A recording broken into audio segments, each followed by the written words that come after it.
길목에서 하나님 앞에 멈춰 서게 됩니다. 그죠?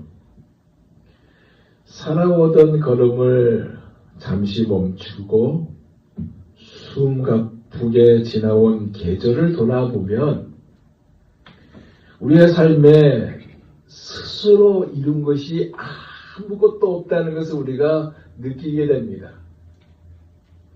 숨 한 번 쉬는 것도, 눈 한 번 뜨는 것도, 밥 한 끼 먹는 것도 사실 우리 주님이 모두 허락하셨기 때문에 가능한 거예요. 네. 우리의 풍성한 곡식이 창고에 가득할 때만 감사한 사람들이 우리는 아니라고 믿습니다. 그죠? 오히려 메말랐던 들판 가운데서도 하나님께서 한 줌의 만나를 주셨음을 알고 폭풍과 같은 한 해 속에서도 우리를 붙들고 계셨던 주님의 손길을 발견하는 사람들이 바로 저와 여러분이라 또한 믿습니다. 그러기에 감사는 뭐냐? 형편이 좋아서 드리는 감정이 아니라 뭐예요? 하나님이 여전히 우리 삶의 주인이심을 인정하는 믿음의 고백입니다. 오늘 본문에 등장하는 10명의 나병 환자 중 단 한 사람만이 예수님께 돌아와 엎드렸던 이유도요, 상황 때문이 아니에요. 그분이 나를 고치신 분이심을 믿었기 때문입니다. 그러기에 오늘 추수감사주일에 우리가 드리는 이 감사는 올해 일이 잘 되어서 드리는 감사가 아니라, 물론 이것도 있겠지만, 그죠? 하나님의 올 한 해도 나와 함께 하셨기 때문에 드리는 감사이기를 원합니다. 네. 우리의 손에 많은 것이 없어도요, 네. 하나님의 손이 여전히 우리를 향한 사랑과 은혜가 넘쳤다는 고백의 추수감사절이 되기를 또한 원합니다. 오늘 말씀의 제목은 뭐냐? 멀리서 부르짖음 가까이에 엎드림입니다. 이게 뭘까? 뭘 말할까? 이 둘의 차이가 무엇일까요? 여러분, 예를 들어서 이겁니다. 어떤 사람이 바다에 빠졌다고 가정해 봅시다. 누가 바다에 빠졌어요. 그가 help me, 살려주세요. 누구 없어요? 하고 소리를 쳐요. 그죠? 외치겠죠. 그러나 멀리 떨어져 있는 사람이 그것을 봤으면 당장 그를 도와주지 못합니다. 안 그래요? 도움을 주는 사람은 뭐냐? 바로 가까이에서 조용히 엎드려 손을 내밀어 주는 사람이 그를 구합니다. 여기서 8시간 정도 차를 몰고 올라가면 미국과 캐나다의 국경 지점을 만납니다. 오른쪽으로 가면 퀘벡이고 왼쪽으로 가면 우리가 잘 아는 나이가라 폭포가 나와요. 그죠? 여러분, 나이가라 폭포, 나이가라 폴에 가보셨죠? 그 폭포 앞에서 여러분 큰 소리로 말을 했다 했을 때 그 말이 잘 들립니까? 잘 안 들려요. 폭포 소리에 압도되고요. 그 광경을 보느라 오히려 침묵이 흐릅니다. 무슨 얘기냐? 진짜로 연결되는 것이 결국 뭐냐? 가까이에 엎드립니다. 그 얘기입니다. 오늘 본문은요, 세상에서 천대받고 부정한 사람들이 예수님을 만나 해결된 이야기입니다. 사건의 위치가 어디냐? 북쪽 갈릴리로부터 예루살렘으로 가는 사마리아와 갈릴리 사이인 그 라인 국경에 있는 한 마을이에요. 이곳을 가리켜서 이스라엘의 소록다라고 부르는 한 촌이 있습니다. 사마리아와 갈릴리 사이에 베레와 지방으로 가는 벳산 주변의 도로에 있는 이름 없는 이 촌에서 일어난 사건이 오늘 우리가 읽은 본문입니다. 지금도 그렇지만 여러분, 예수님 시대의 나병 환자는 어땠을까요? 육체의 고통뿐만 아니라 사회적인 단절과 종교적인 격리와 심지어 가족과의 이별이 이루어지는 그 아픔이 존재하는 것이 바로 나병 환자예요. 사람들 앞에 나설 수 없었기 때문에 사람들이 접근하지 못하도록 만약에 본다고 하면 멀리서 부정하다 하고 외쳐야 했습니다. 왜? 접근을 못하도록 했기 때문에. 이게 법이에요, 법. 당시에. 이 병을 요즘에는 한센병이라고 부르지만 옛날에는 뭐라고 불렀어요? 문둥병이라고 불렀습니다. 문둥병. 예전에 제가 어렸을 때 우리 동네 헬기가 뜨고 군인들이 막 모였습니다. 저희 집 뒤에 뒷산이 있었는데 그 뒷산으로 가서 잠깐 뭐 이렇게 캘라고 갔는데 군인들이 막 지나고 헬기가 뜨는 거예요. 군인들은 야 빨리 들어가 여기 있으면 안 돼 그러는 거예요. 그래서 왜요? 그랬더니 문둥병자가 탈출했어. 잡아야 돼. 그 얘기를 어릴 때 들었던 기억이 납니다. 그만큼 격리되어 있는 거예요. 박테리아, 나병균 또는 나종균에 의해서 발생하는 만성 감염이에요. 말초신경과 뇌와 척수, 외부의 신경과 피부, 고암, 눈, 코, 인후의 점막을 손상하는 아주 무서운 병입니다. 이 병에 걸리면 귀가 떨어져도 아프지 않아요. 코가 이렇게 찢어져도 구멍이 뻥 나도 모릅니다. 이 병에 걸린 10명의 나병 환자들이 예수님에 의해서 고침을 받은 내용이지만 오늘 본문의 핵심은 뭐냐? 감사입니다. 핵심이 감사예요. 감사가 왜 핵심이고 중요한지, 왜 감사가 기적을 부르고 인생을 다시 일으키는지를 보여주는 말씀이 오늘 본문입니다. 이 말씀을 나누면서 함께 은혜를 받고자 합니다. 성령 하나님께서 우리에게 큰 은혜를 주시리라 믿습니다. 성경에서요, 나병은 뭐냐? 하나님이 주시는 형벌로 표현됐습니다. 민수기 12장 10절에 보면 미리암이 모세에게 대항하죠. 그러다가 이 병에 걸리고 맙니다. 들어보세요. 구름이 장막 위에서 떠나갔고 미리암은 나병에 걸려 눈과 같더라. 아론이 미리암을 본즉 나병에 걸렸는지라. 미리암이 모세에게 대항하다가 하나님의 징계로 형벌로 이 병에 걸리고 만 거예요. 자연적인 치료가 불가능해요. 걸리면 감각도 없고 사지가 썩어 떨어져 나가도 못 느끼고 썩은 냄새가 온몸에서 나는, 그러니 일도 할 수가 없고요. 법적으로도 마을로 들어갈 수 없는 이곳에 예수님이 가셨어요. 11절에서 13절 보세요. 예수께서 예루살렘으로 가실 때 사마리아와 갈릴리 사이로 지나가시다가 한 촌에 들어가시니 문둥병자 10명이 예수를 만나 멀리 서서 소리를 높여 가로되 예수 선생님이여 우리를 긍휼히 여기소서 하거늘. 자, 예수님이 갈릴리 사이로 지나가시다가 이 촌에 들어간 것을 이 문둥병자 10명이 알고 소리를 쳤어요. 그럼 이들이 어떻게 알았을까요? 소문으로 알았겠죠. 여러분, 소문 빠르잖아요. 예를 들어서 어느 병원이 잘 고친다, 어느 의사가 잘 고친다, 그런 얘기가 소문이 나봐요. 어디 약국에는 그 약만 먹으면 만병통치약이 있다. 그러면 소문만 나보세요. 그곳은 다 대박이 납니다. 안 그래요?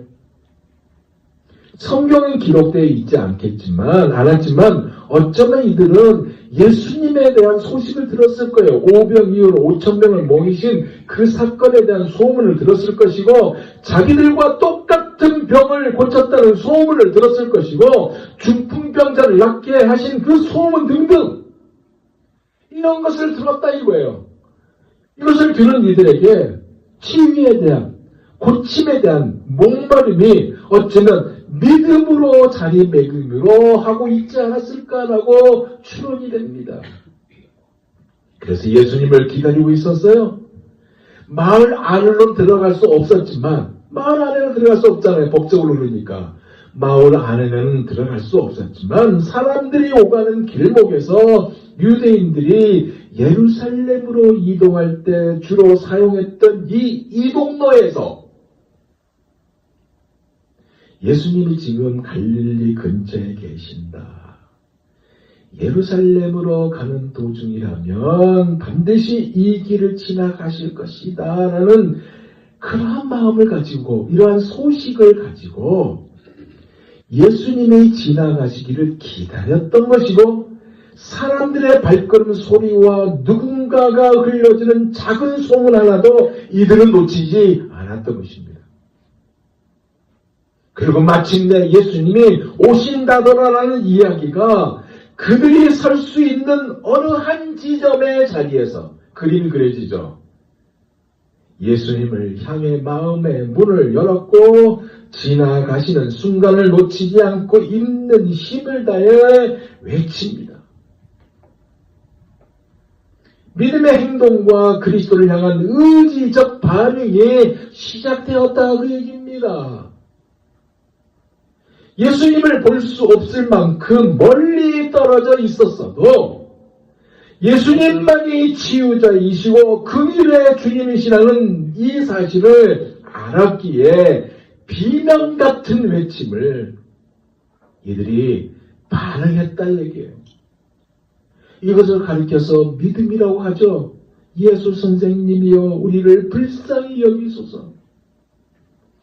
예수께로 향하는 결단이 행동으로 이어진 소리가 되어서 상황은 묶어두었지만 다가오신 은혜에 대한 진실한 외침을 이들이 하였다 이겁니다. 법적으로 50m 이상 떨어져야 되는 것이 법적인 근거예요. 이 거리를 유지해야 했어도요.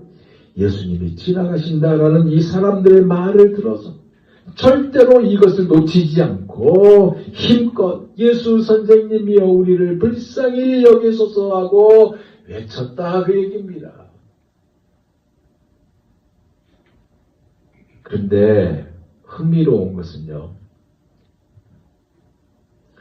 예수님이 어쩌다 지나가시다가 어쩌다 지나가신 길에 그 길로 지나간 것이 아니라 의도적으로 일부러 이 마을에 가셨다는 것입니다. 보세요. 본문을 다시 보면 예수께서 예루살렘으로 가실 때 사마리아와 갈릴리 사이로 지나가시다가 그랬죠. 여러분 이 말은 어떤 의미냐면 유대인들이 예루살렘으로 갈 때 사마리아를 통해서 가면 지름길이거든요. 그런데 사마리아를 돌아서 갑니다. 예수님은 사마리아를 돌아가는 이 길을 택해야 되는데 똑같이 유대인이기 때문에 이 똑같은 길을 택하지 않고 경계선을 일부러 지나가지 않고 굳이 이 경계 지역을 선택하셨단 말이에요. 그 이유가 무엇일까요? 바로 소외된 자들이 그곳에 있었기 때문에 그렇습니다. 그래서 이 경계선은 여러분 유대 사회에서 버림받는 사람들의 라인입니다. 선이에요. 나병 환자, 사마리아인, 가난한 자, 유대인과 사마리아인 모두에게 외면당한 사람들이 머물던 자리에 예수님은 일부러 들어가셨다. 사람들이 멀리한 곳을 가까이 다가가셨다 그 얘기입니다. 왜냐하면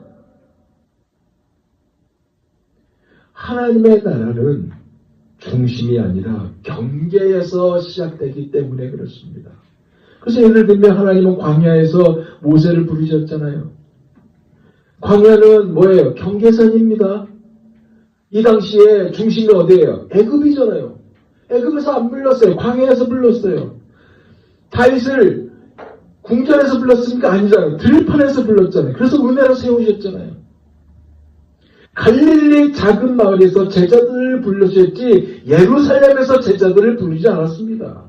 그래서 늘 경계, 틈, 어둠에서 새로운 일을 시작하셨어요.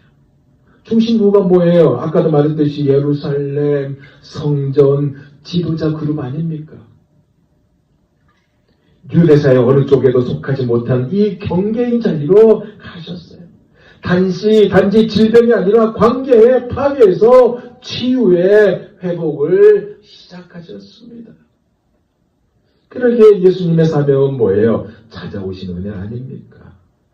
누가 보면 전체 흐름이 뭔지 아세요? 잃은 자를 찾아오신 예수님입니다.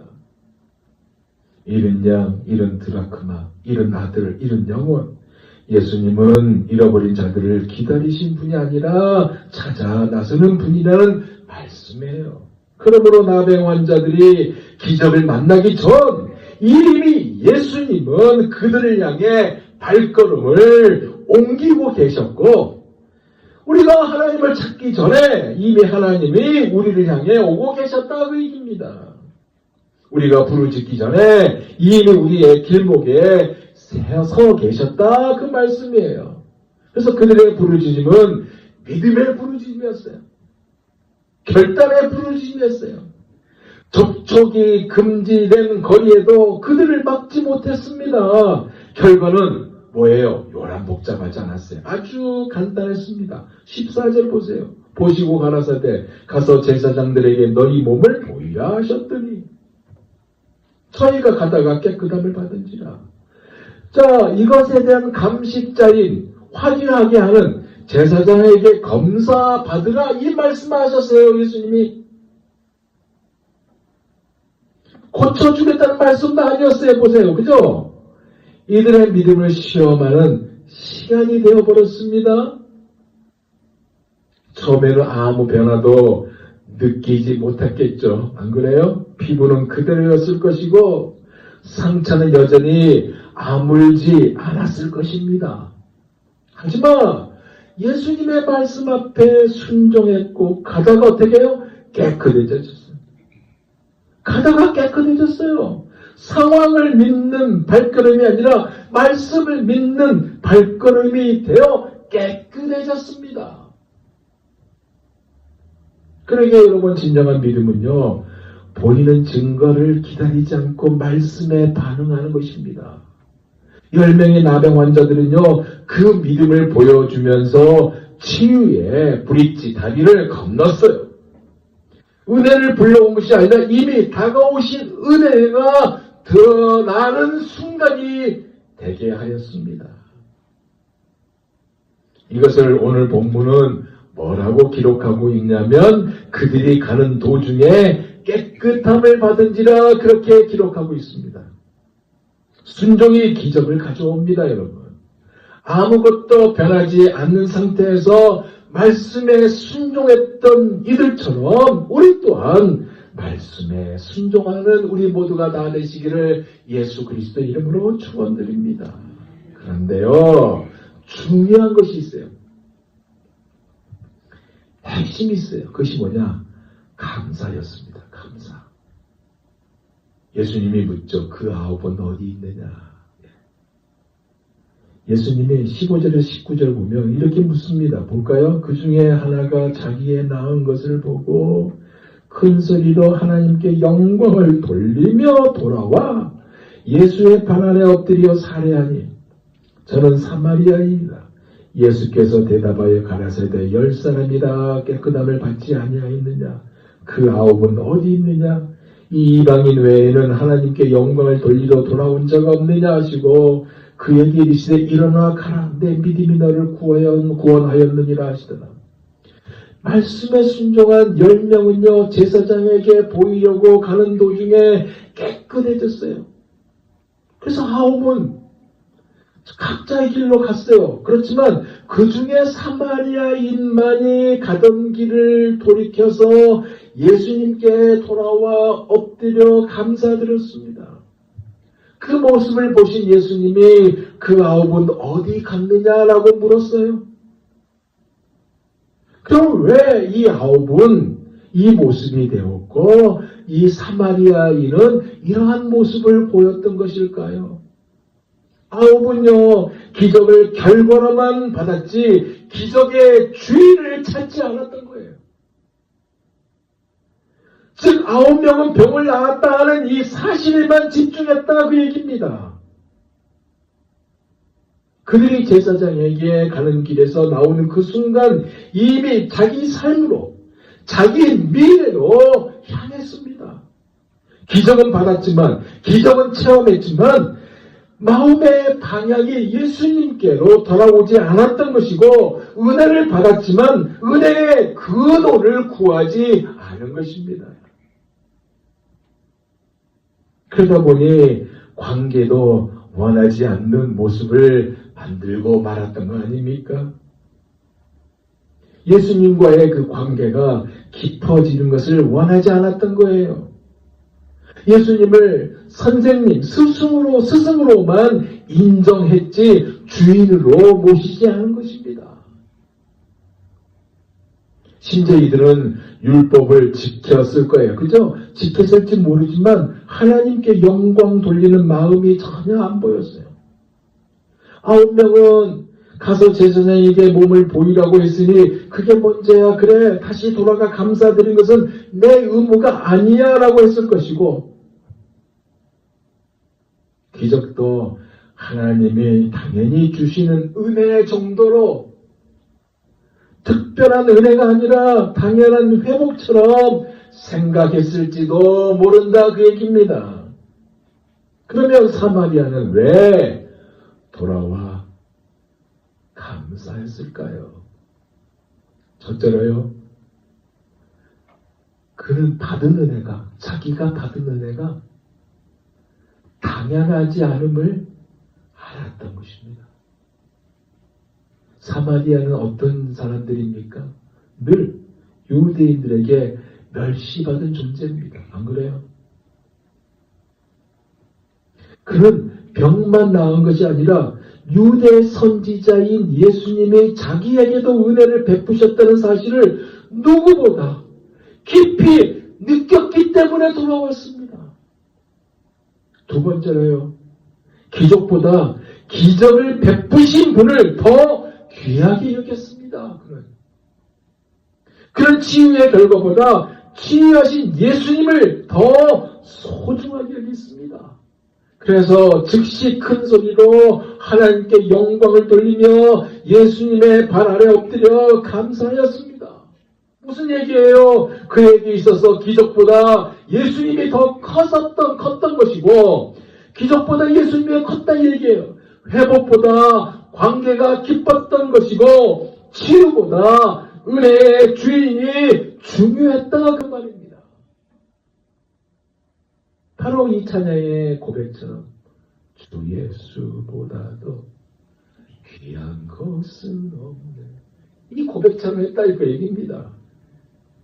세 번째는 믿음의 본질을 보여주었어요. 예수님은 돌아와서 엎드린 그 한 사람을 향해 뭐라고 했습니까? 내 믿음이 너를 구원하였다 그랬습니다. 무슨 얘기예요? 10명 모두 병은 다 나았죠. 10명 모두 다 병은 나았지만 오직 한 사람만이 구원을 받았다는 말씀입니다. 왜입니까? 기적은 순종으로 얻었지만 구원은 예수님께로 돌아오는 관계에서 주어졌기 때문에 그렇습니다. 이것이 오늘 본문의 말씀이에요. 이제 말씀을 마무리할게요. 사랑하는 여러분, 오늘은 우리가 추수감사주일 예배로 드리고 있습니다. 그것도 2025년입니다. 여러분이 예수 믿은 지 얼마 됩니까? 10년 됩니까? 20년 됩니까? 아니면 평생입니까? 그 중에 2025년 추수감사주일 예배를 우리가 드리고 있습니다. 이제 한 달만 지나면 2025년은 과거로 종이 한 장 찢으면 끝나고 맙니다. 우리가 말씀을 통해서 사마리아인의 감사를 다시 확인하는 시간을 가졌어요. 그죠? 그의 감사가 단순한 감사가 아니었다는 것을 또한 우리가 봤습니다. 신앙의 방향과 중심이었다는 것을 또한 우리가 봤습니다. 그죠? 예수님을 다시 찾는 마음, 그 발 아래 엎드리는 태도, 하나님께 영광을 돌리는 그의 고백, 그의 자신을 낮추고 은혜를 높이는 그의 겸손, 마땅히 해야 할 의무를 그가 했습니다. 이것 또한 우리가 마땅히 해야 할 의무입니다, 여러분. 그는 이름도 없는 문둥병자입니다. 그죠? 손가락질을 받는 저주받은 사마리아인입니다. 그러나 하나님의 은혜를 깨달은 그의 결론은 뭐였어요? 감사였습니다. 사랑하는 여러분, 우리도 나병 환자 아니었습니까? 네. 썩은 문드러진 죄로 부패해가는 죽을 병에 걸린 이 부패한 삶을 살았던 우리 아닙니까? 죽고 나서도 영원한 그 고통을 받는 이 병을 가졌던 우리에게 하나님의 사랑이 임했잖아요. 십자가의 사랑이 임했잖아요. 예수 그리스도로 말미암아 하나님의 자녀가 된 우리 아닙니까? 그래요. 우리의 모든 것은 다 주님의 은혜입니다. 우리 사랑의 교회, 교인이 되어서 이렇게 모여 하나님께 예배드린 거, 우리에게 일터 주신 거, 우리가 사업을 할 수 있는 거, 그리고 우리가 사람을 만나고 우리가 여러 가지 사역도 할 수 있는 거, 심지어 우리가 아픔을 가지고 있지만, 병에 걸려서 고통 가운데 있지만, 이러한 모든 것 다 감사 아닌가요? 그런데 중요한 것이 있어요. 뭐냐? 우리 주님 예수님이요, 우리를, 아니 여러분을 절대로 그냥 내버려 두지 않는다는 사실입니다. 우리 주님은요, 문제없는 사람 찾지 않아요.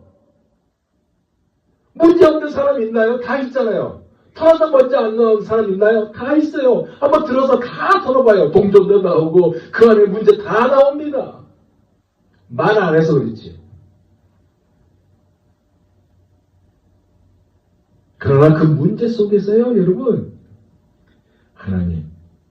하나님을 찾는 사람을 하나님은 기뻐하십니다. 그 가운데 감사하는 자 하나님 너무나 기뻐하십니다. 우리가 감사합니까? 하나님은 당신의 자신을 나타내실 것입니다. 자신을 나타내는 은혜를 우리에게 주실 것입니다. 돌이켜보면요, 2025년 1월 1일부터 지금까지 보면 수많은 기적이 있었을 거예요. 저 운전하다가요, 저도 운전을 잘하는 베테랑이라고 해요. 근데 순간 갑자기 튀어나오는 차에 부딪힐 수도 있습니다. 제가 잘못한 거 없고 저 사람이 잘못했는데 오히려 가면서 욕까지 하고 가요. 그런데 하나님이 지켜줘서 그 사이를 헤쳐나가게 합니다. 그것만입니까? 기도했더니 응답되는 역사들이 얼마나 많이 있었습니까?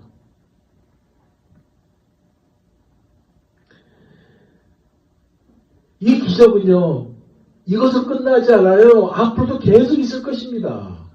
여러분에 맞는 정말 해당되는 여러 가지 기적들이 일어날 거예요. 숨을 쉴 수 있었던 것도, 걸을 수 있었던 거, 예배할 수 있었던 거, 가족을 사랑할 수 있었던 거, 이 모든 것이 은혜 아닙니까? 아멘. 사마리아인, 그런 감사였습니다. 그래서 구원의 은혜가 임했습니다. 기적을 완성시키는 믿음의 열매인 이 감사를 드리는 자는요, 치유만이 아니라, 고침을 받은 것만이 아니라 구원과 회복의 은혜가 열린다는 말씀입니다. 이 감사의 고백을 계속 하기를 원합니다. 드리기를 원합니다. 그리고 이제 우리가 세상을 향해서 나가잖아요. 세상을 향해서 나갈 때 이 감사의 역사들을 마음껏 전할 수 있는, 체험할 수 있는 우리가 되기를 원합니다. 이제 예배를 마무리하면서 이 시간에 우리 장일자 사모님이 나오셔가지고 당신께서 하나님 앞에 드리는 감사의 고백을 우리 한번 같은 마음으로 들어보기를 원합니다.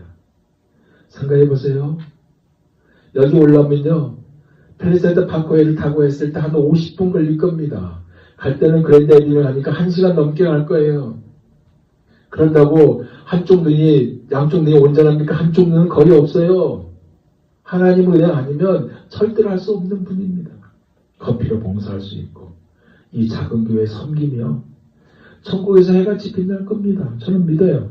장인자 사모님 말입니까? 김준전 집사님 어떠세요? 이 섬김, 그 아름다움. 천국에서 해같이 빛날 거예요. 우리 다섯 형제 반주 어떤 거예요? 천국에서 해같이 빛나고, 희원자매 헌금 봉사. 큰 교회에서 할 수도 있잖아요. 근데 이 작은 교회, 엄마가 가 하니까 따라왔을지도 모르겠지만, 그러나 이 섬김이 천국에서 해같이 빛난다니까요. 우리 김동호 집사는 어떤 거예요? 우리 김성희 목사님은 어떤 거예요? 다 모두가 천국에서 해같이 빛나고요. 천사도 흠모한다고 그랬습니다. 그래서 우리 사나이 교회 모두가 그 고백이 감사. Thank you Jesus, thank you Jesus. 그 자체가 되시기를 예수 그리스도 이름으로 축원드립니다.